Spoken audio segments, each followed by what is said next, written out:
So I am really excited now to introduce you to our first session of PACFA experts, PACFA members, to kind of kick the conversation off.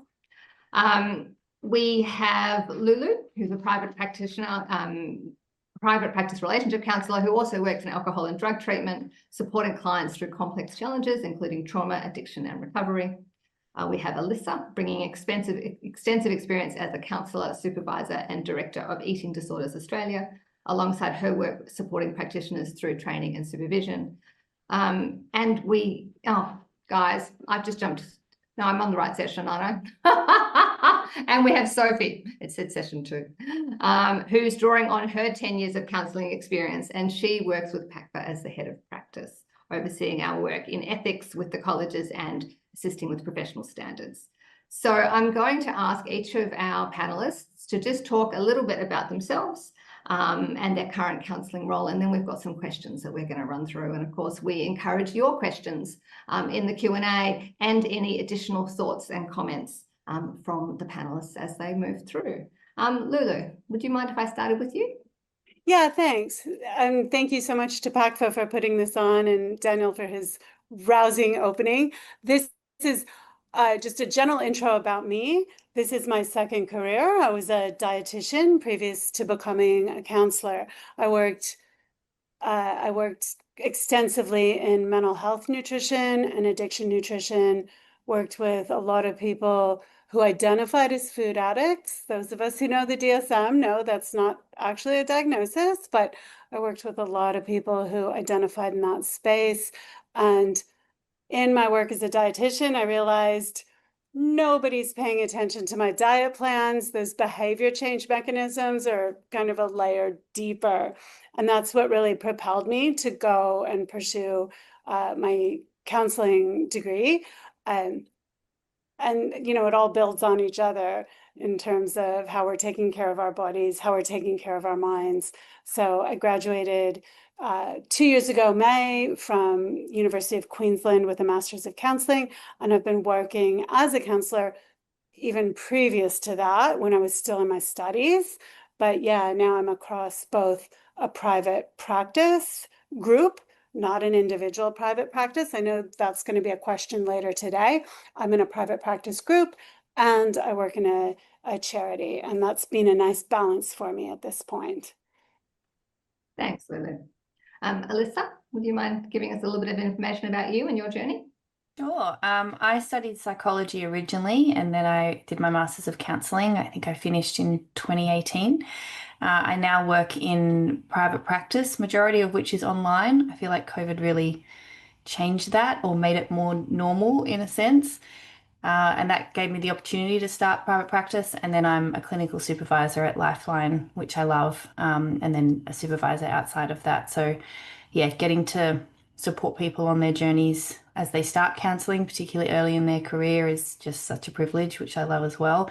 And it's been so interesting seeing the different types of roles counsellors are in these days as well. And I hear from my supervisees things I never would have imagined, or I think there's so many more things we get to do in the community now, which weren't a thing maybe a while ago. Fantastic. I think it'd be really interesting to dig into some of those different options a little bit in the conversation, because there are so many things going on that people don't necessarily recognise that they could pursue. Sophie, would you mind giving us your introduction, please? Yeah, no problem. Hi, everyone. I started, I was always interested in mental well-being, but I never knew what kind of role I really wanted to do. And so I went a bit into the sciences to start with, and then went on a bit of a Greece holiday and went to see my family and decided that counselling was it for me. But it was actually my first career, and I started working through a call centre at a sexual health and reproductive service. And then once I graduated, was mainly doing phone counselling, and then started working in face-to-face in a family and mediation centre. So that gave me a bit of a broader experience. And so I had a lot of experience on telehealth prior to COVID. It felt quite natural for me, whereas a lot of people that I was around me weren't sure not how to do it, but it was a bit of a culture shock for them.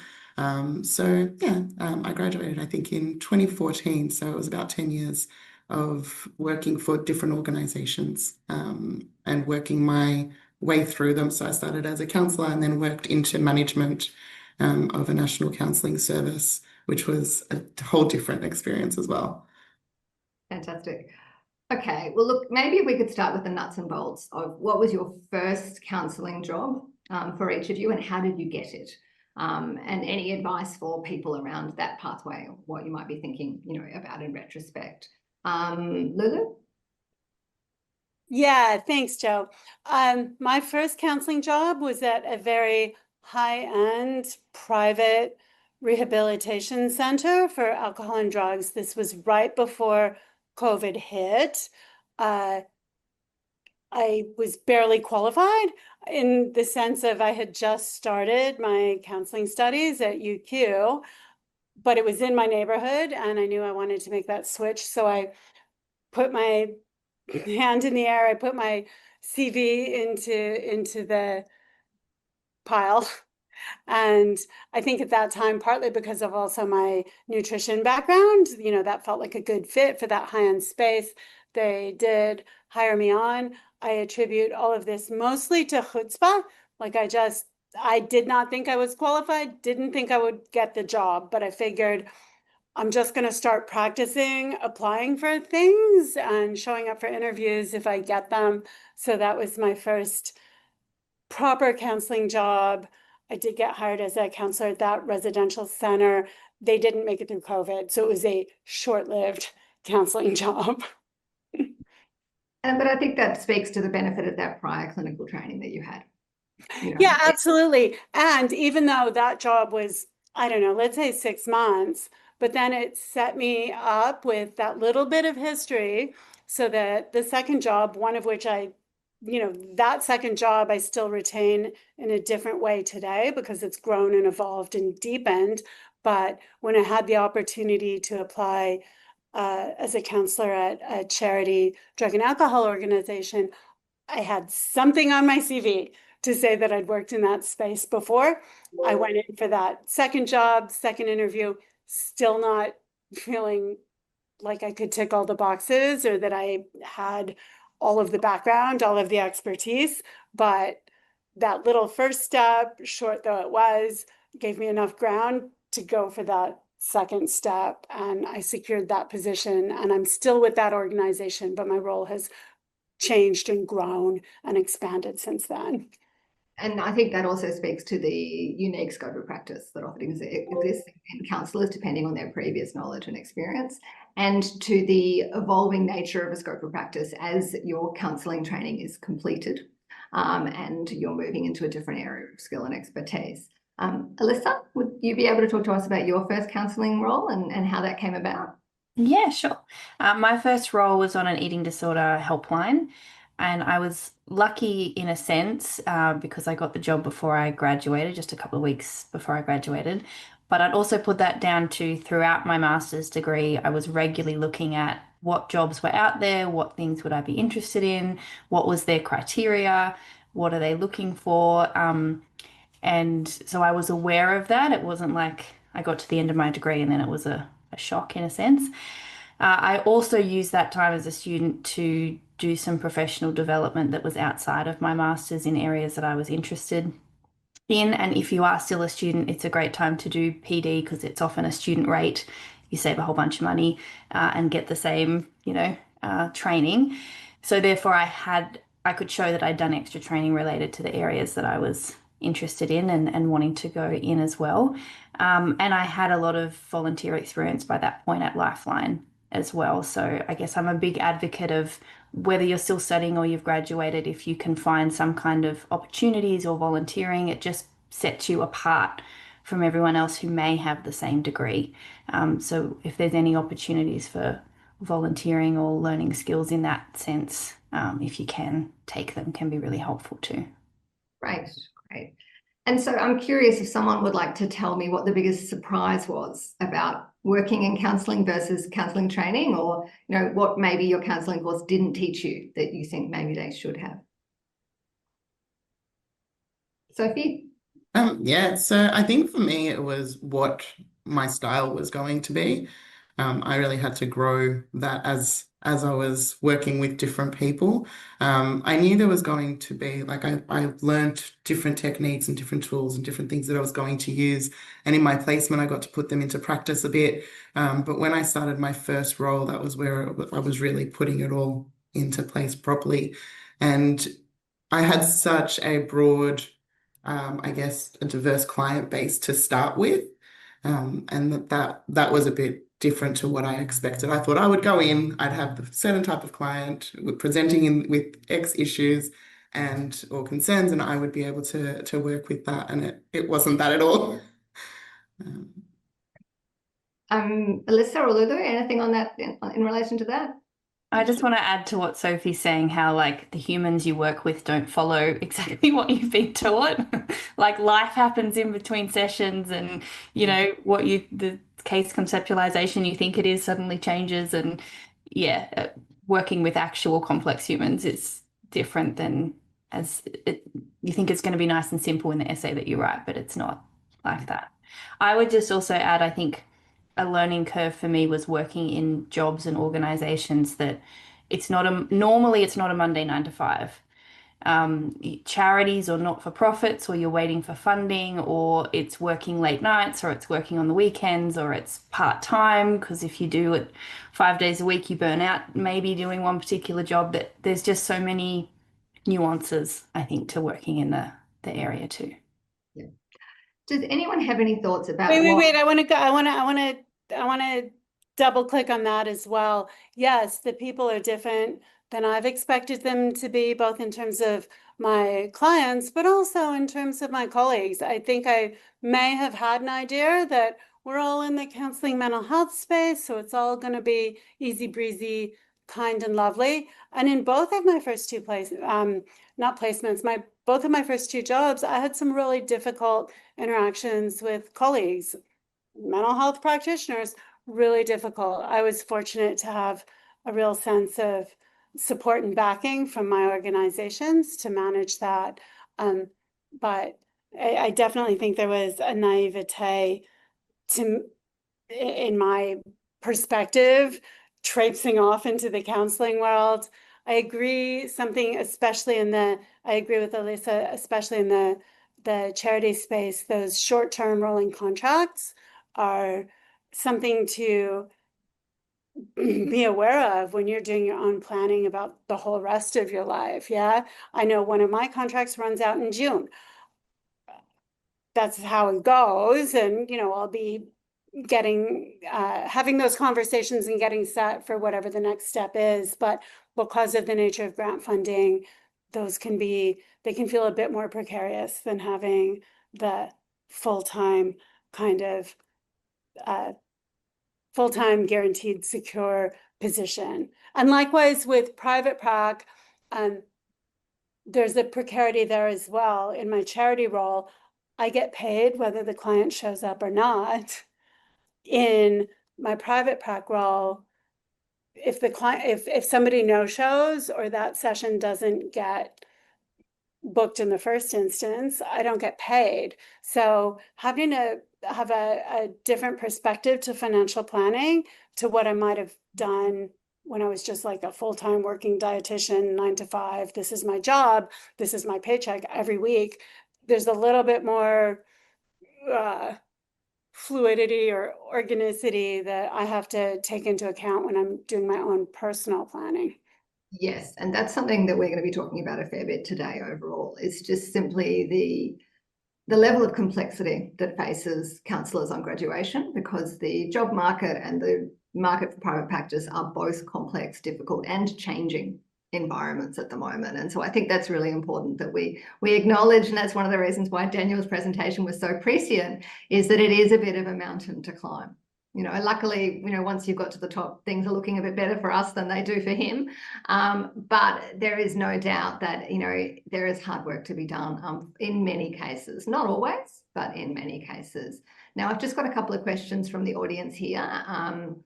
So I think a really good one is, could we have some advice about what the most sensible kind of first job might be for a graduating counsellor, either to aim for or what would be a really good place for them to base their skills? Alyssa? I guess I always encourage, especially when I'm supervising students, to try and get into some kind of organization. I know there's some people who may go to private practice quickly, but that can be quite lonely. Even me, I'm 8, 10 years in, and I work for an organization. Otherwise, I would get too lonely, or I wouldn't have that kind of connection. So if you can work for some kind of organization, there's that kind of guaranteed paycheck and that kind of support around you. And just being open to lots of different things. There's lots of helplines around these days that take counselors. There's pilot projects. I worked as a health coach for a pilot project around supporting people reducing their alcohol. And so it wasn't a job title where I was like, yes, counseling role, but it ended up being a counseling roles. So just being open to different roles as well, mental health support roles, and not being afraid to combine it with something that may not be related. Like my own counselor, who's amazing, is also a Pilates instructor. And I think that's helped her be a counselor for so many years, because it's not 5, 6 days a week counseling, because that's pretty intense. So if you've done other jobs in the past, or you're just interested in, there's people who are receptionists at psychology practices, just to balance out the impact that counseling has on you. So just being open to a whole bunch of different opportunities. There's always learning somewhere. Lulu, Sophie, do you have anything about suggestions for a first job? Yeah, look, I started in a call center. I was lucky I had a friend who worked for the organization I started with in the call center, and she knew they had a counseling team. And so I joined, I was really honest. I basically said, I've got heaps of call center experience because that's what I was doing while I was studying. And I said, I want this job so I can be a counselor. And then there wasn't a position open for a while. So I did their intake, which was great because it taught me everything that I needed to know about intake and the forms and how important they are. And then I started working more on their projects as well, so helping them with risk assessments and doing all of those bits and pieces before I actually started taking the calls. I was still using my training, and that meant when I started doing the work there, by the time I went to my next organization, I had a huge level of experience that I could bring with me. And that was by doing things around the counseling in that organization before I even stepped into the counseling. So I think if you know people who are working in other industries and they know, someone works for Medibank and they know Medibank has counselors, and they can start at a different position with the goal of getting into the counseling team or something adjacent, it's a huge step in. Yeah. And I think that answers a little bit of one of the other questions we've got here, which specifically flags the fact that it's very common to see job advertisements requiring 2 years experience. And that is a real barrier for people. And I'd be interested in people's thoughts about that. I think a comment I would make about that is it's worth still applying, particularly if counselling is your second career. But also because you can use often experience you've gained in other areas or other sectors as part of meeting that requirement. And I think what we're hearing here is a need to be flexible and to be multifaceted in your counselling development. Lulu, have you got any thoughts about how to address that 2-year barrier in particular? Yeah, it's getting your foot in the door. The job that I started with at the charity I'm with now, it wasn't counseling. It was much more, I guess, casework heavy, more on the floor, helping support people in residential rehab because they're angry that their roommate stole their socks. I'm like, this is not counseling.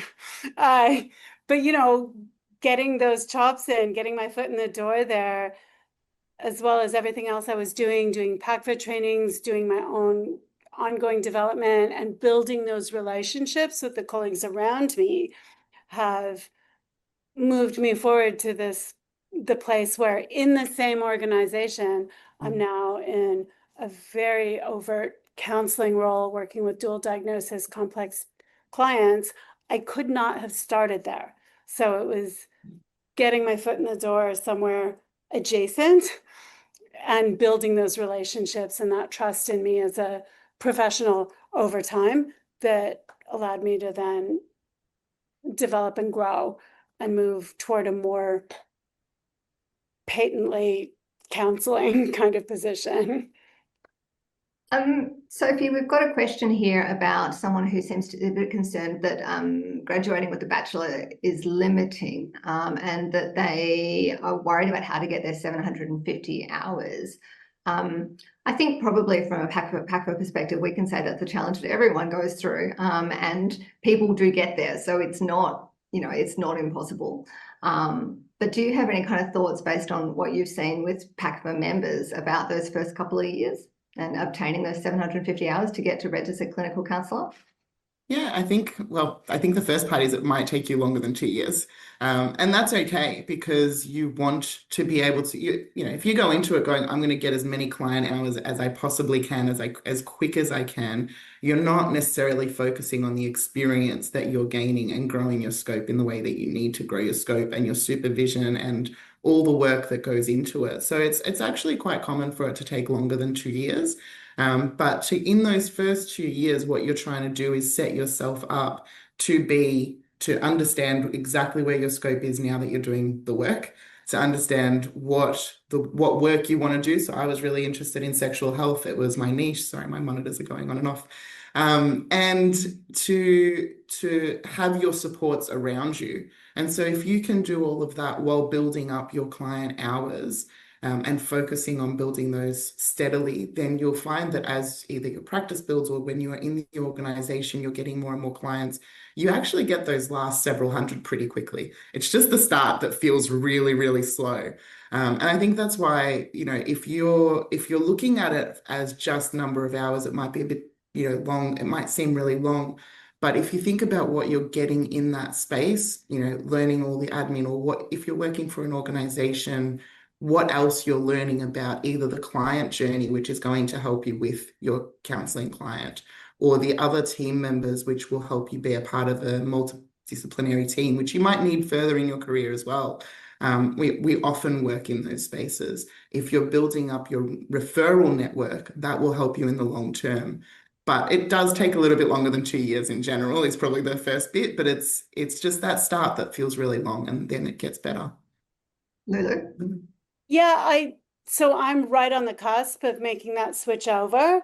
And my experience has been that it doesn't matter. Having graduated, being a PACFA member, those were bona fides that helped me get my foot in the door and get established in these different areas. And I'm seeing clients, and I'm clocking those hours. And at some point I'll tick over May, because I can't do it sooner because I graduated 2 years ago, May. But the only place I see an actual practical difference in the sense of how I'm received professionally is that certainly in my private prac, there are people who want to be able to utilize their workplace cover, their BUPA, like whatever their extra cover is that might provide for some offset on the cost of counseling, that will become more robust and more accessible for them once I do make that tip over. But just in terms of working in the field, working with clients every day, building up that expertise and that experience, and working with my supervisor on working it through, particularly in the charity space, that hasn't mattered at all. The clients just don't know the difference. The only place I've seen that clients really know the difference is that if they're wanting to use their extra cover to offset the cost. Yeah. And I do think that, PACFA is really encourages new graduates and new certified practicing counsellors to seek employment, and employers should be looking to employ CPCs. They should not be requiring people to be a registered clinical counsellor. And I think that is something that will become more and more widely implemented, as the national standards roll through. And that will be something that should really help the profession more broadly. Alyssa, you mentioned CPD and other training and taking advantage of those whilst either training or in the early years of a career. Is there any particular things that you would really encourage people to look at that or consider? Oh, and this is the opportunity to mention PACFA CPD for everyone who hasn't already looked at it.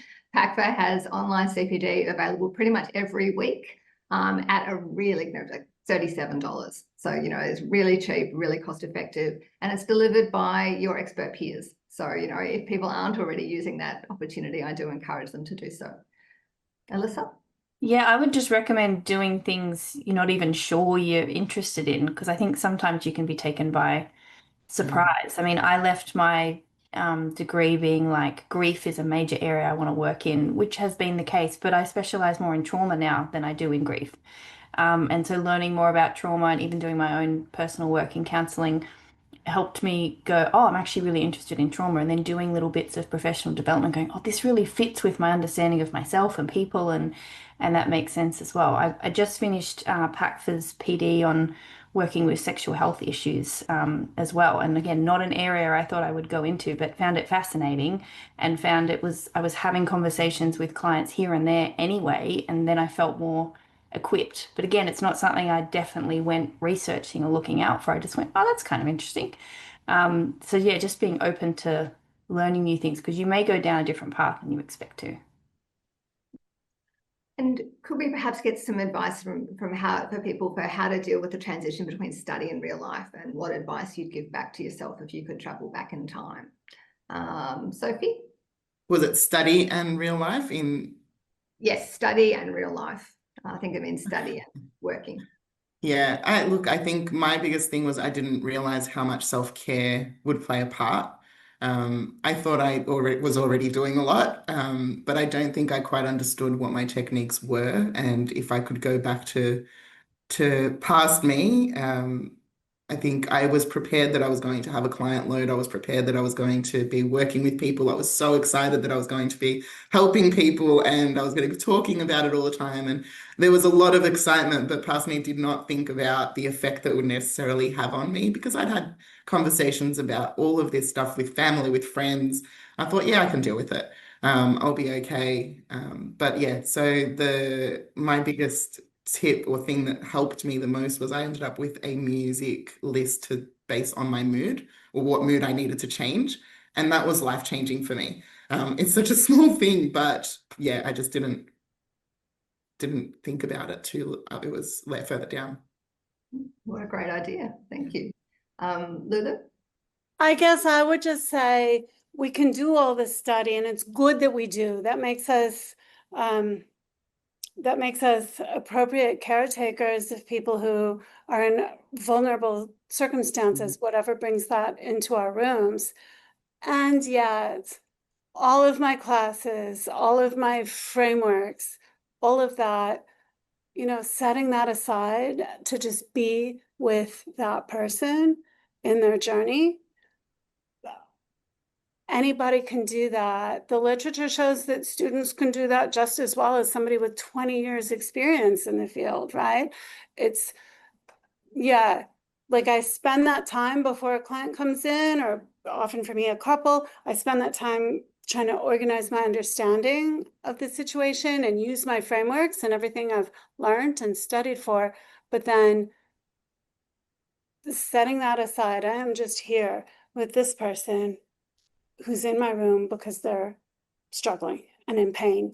And that's the most important thing we can do, regardless of whether we studied this or that model or this or that school or what have you. Alyssa? Yeah, I would just say a bit more self-compassion for myself or anyone going through that transition, because some people are great adapting to change, and I feel like most of us aren't. And it's a big change. It looks very, very different regardless of what you do. And I think sometimes we have this expectation of, well, I was working and studying 5 days a week or 6 days a week, so therefore if I go do one job or two jobs that's also the same amount of time, it's the same. And it's very, very different. And it takes a lot of energy mentally, emotionally to adjust to change, to get used to doing something new. And so I think a bit of compassion that, if you need a couple of extra naps on the weekend or a bit more downtime or whatever, that's perfectly reasonable. And don't panic if you have those moments of, I don't know what I'm doing, or I can't do this. I think that's very, very normal. One of my supervisors who's been doing this for like 40 years, he says now and then, he works from home, he has moments of going, I'm quitting, I'm not doing this anymore, goes into the kitchen, tells his wife, and his wife now knows to go, okay, dear, because the next day he's like, okay, I'll keep going. And so we don't necessarily get rid of that feeling, I think, for most of us in the career. So, and I just really encourage your own support, whether you go to counselling yourself or you use extra supervision, group, individual during those early stages. Just don't sit there feeling like this on your own, because I promise you, you're not the only one feeling whatever you're feeling. Fantastic. Another question from the audience. Outside of supervision, do any of you have mentors who work in the sector already, or even outside the sector, that you've used since you started? And, you know, certainly one thing I'm always interested in is the role that PACFA does play in that, in enabling people to come together, and in building those relationships, and recognizing sometimes that's harder in the online world. You know, like, it's one of the reasons I think we have a consistent drive for face-to-face CPD, is the actual benefit of being in the room with other people. Anything that you would like to comment on in relation to mentors or supervisors? At my private practice group, we have a monthly get-together with the 5 of us. It's loosely focused. We might have a topic, but it's just that opportunity to come together and talk about what's up for any of us. I don't get CPD or supervision credits for that time, but it's so meaningful because as was mentioned earlier, it can be lonely in private practice. So the fact that we all come together in that space and just have a whinge, have a chat, it helps me feel more connected as I go through the rest of the month in that room, that building. But it also lets me know I'm not alone with what I'm struggling with in session or with self-of-therapist kind of stuff. And I also have that with my charity. Again, another benefit for me in working in an organization half the time is that, unlike private prac, where I may not see my fellow counselor in the other room all day long, in the organizational space, I'm going to run into somebody over lunch, or when I need to and I had a rough session, I can find somebody else whose door is open and just be like, wah! So those are all, you know, informal sources of support and allyship and mentorship that have been so important and so meaningful for me. I think we're getting a real theme here about community and peer support, and the difficulty of working in a profession that can sometimes be a bit isolating. And we're hearing a lot of questions in the questions, I was going to say in the chat, but that would be misleading you all. We're getting a lot of questions about the difficulty of getting started. So, you know, are there any tips that you have for how to make your application stand out when you were first kind of getting in there? You know, and anything that you would be looking for if you were looking to recruit or appoint someone else that might be kind of helpful. Sophie? Yeah, look, I think going to network meetings can be really helpful when you're first starting, because it gives you a good sense of different people that you might end up working with, but also helping you with connections.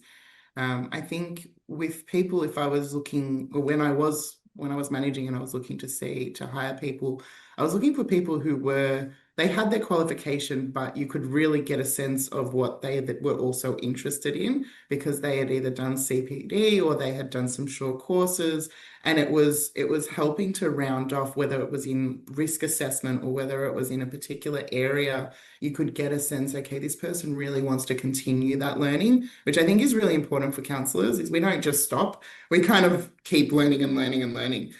So to see that on someone's resume was a big thing for me, because I knew that if I was going to be working with them in the role, they might start here, but I wanted to get them there. And I knew that they would need to keep growing to do that. And so that's what I was always focused on, as opposed to other bits and pieces. And look, that's great. Thanks very much. And I think there's something in there about what PACFA offers that can actually be useful to people, and that sometimes isn't as utilised by early career counsellors as it is. You know, we put a lot of time and energy into our badges that can be shared on LinkedIn to alert everyone of your qualifications and to make it really transparent and clear about, you know, your skills and competencies. I think it's really important that early career counsellors are really open and out there and ready to take opportunities that come up. You have to be brave, like Daniel was saying. You have to ask people if they've got jobs going, be prepared to take sideways steps and do different things.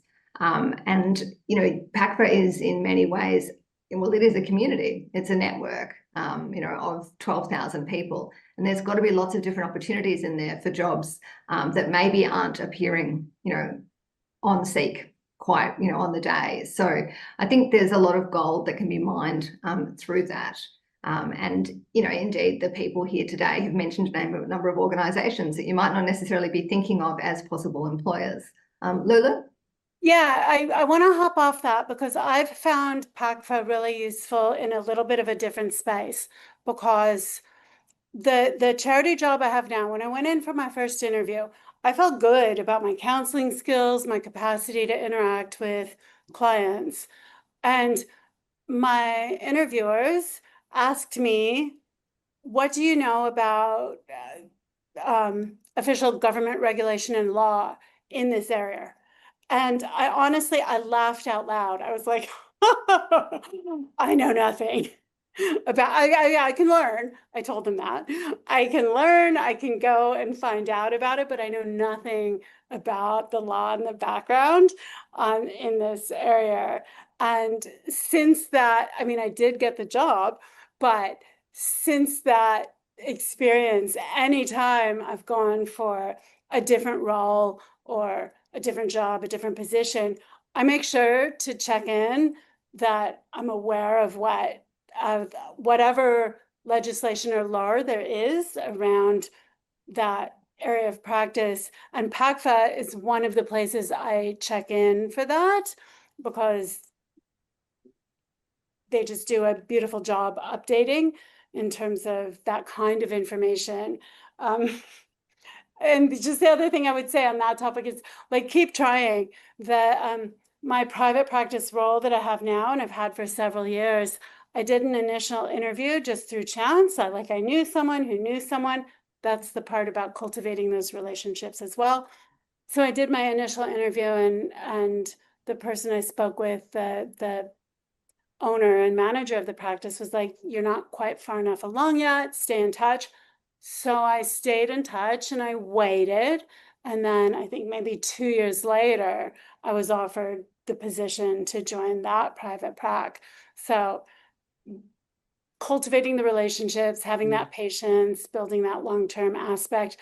And also, hot tip from me, if you're going for a role with Lifeline, make sure you know what the legislation is around duty of care for suicide. If you're going for a role with Butterfly Foundation, make sure you know what the duty of care and legislation is around risks associated with disordered eating. And PACFA's often been like a backseat help on that for me, that I just double check in that space. I think that's really important, Lulu. Thank you. Yeah, employers are always interested in what you can bring for them. They want to see that you're really interested in their area of work.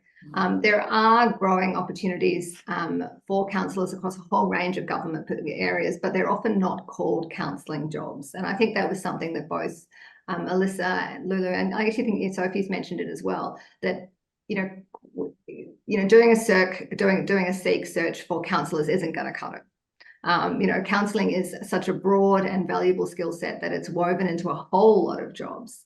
Often for people looking for their first opportunity, that is going to be a really, really important way of looking at things. All right, we're heading towards the end of this session, and I think we've had some fantastic advice for people about finding their first job. Alyssa, is there anything that you would particularly like to round off by making sure that that people think about in this space?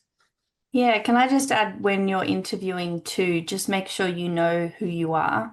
You know what triggers you, you know what you thrive in, you know what your struggles are. Because I've interviewed a whole bunch of people and they may tick the boxes of the qualifications and the bits and pieces that they need, but they weren't open to asking for help. They didn't know what they may find difficult. They didn't know how they would work best. And I couldn't teach them all of those things. If you have some self-awareness and you know a bit about who you are and you're open about that, then I could work with that.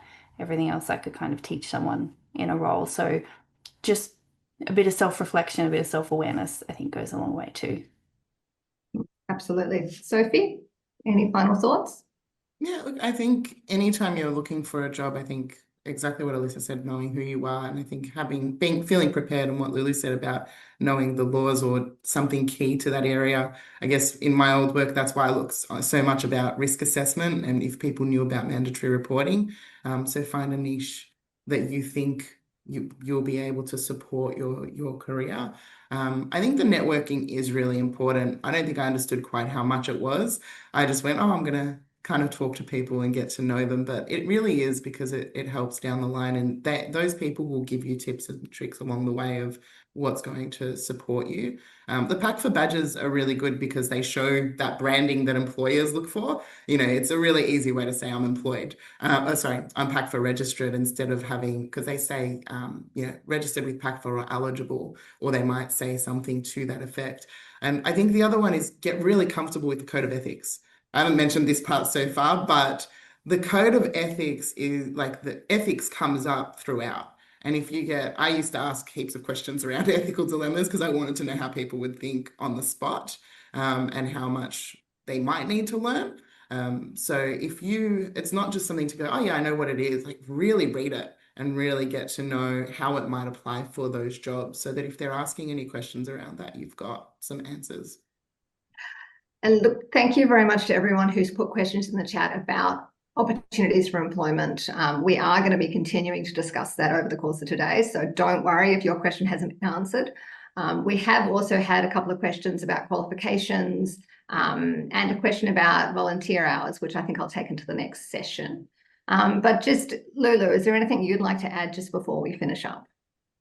I guess the one thing that came up for me listening to Sophie and Alyssa just there was that a lot of and you about Seek, like a lot of the jobs are going to be posted, and because of the reimbursement system in Australia, they're going to be posted and seem like they're aimed only at psychology.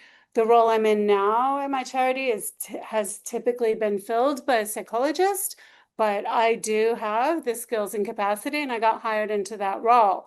So it's something about really having that confidence in yourself and what you've learned. I know there are psychologists in PACFA, and that's brilliant, but if that's not what your background is, you may still have just as much to offer and be able to fill that. And so really being proactive and backing yourself up when you see a job that looks like it might be a good fit for you, I would say just go for it. And even if you don't get that job, again, my 2-year wait for the role, you're just go for it, because anytime you show up for that interview and have that conversation, you're building those relationships, and you just never know what's going to happen down the line, and somebody's going to say, that person would be great in this space. So not letting the titles and some of those criteria off-put you. If you feel like legitimately, I would love to do this, and I do think I have the skills that would let me do it, go for it. I think that's a wonderful note to finish up this session. Thank you so much, Lulu, Alyssa, and Sophie. We are so lucky to have you as members. I think I'll be saying that all the way through today, but PACFA is very proud of our members, and it's been really generous of you to share your expertise with us today. Thank you very much. Thank you.